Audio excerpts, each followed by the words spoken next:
Hello' friends, মোৰ channel যোৰহাটৰ ছোৱালীলৈ আপোনালোকক সকলোকে স্বাগতম।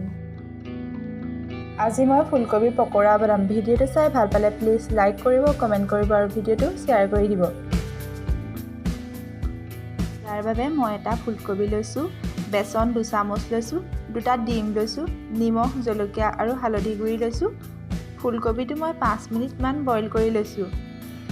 এতিয়া এটা বাটিত ডিম 2টা ভাঙি লৈছোঁ। তাতে বেচনখিনি দি ভালদৰে মিলাই লৈছোঁ।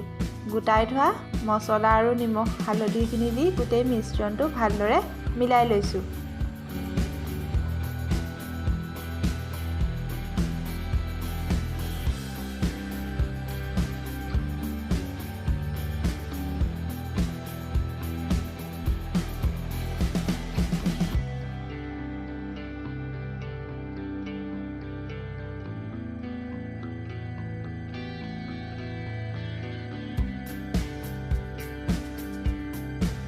এতিয়া বইল কৰি থোৱা ফুলকবিখিনি সৰু সৰুকৈ কাটি লৈছোঁ আৰু বেচনৰ মিশ্ৰণটোত ভালদৰে লেটিয়াই লৈছোঁ।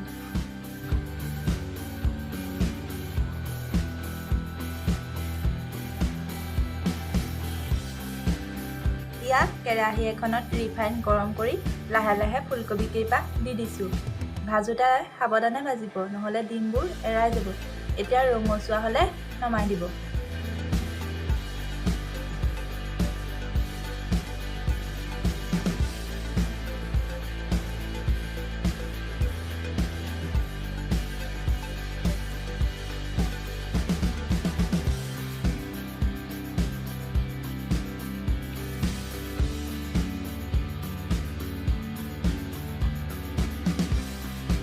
যদি ভিডিঅ'টো চাই ভাল পালে প্লিজ লাইক কৰিব, কমেণ্ট কৰিব আৰু মোৰ চেনেলটো প্লিজ ছাবস্ক্ৰাইব কৰি দিব। ভিডিঅ'টো চোৱাৰ বাবে ধন্যবাদ।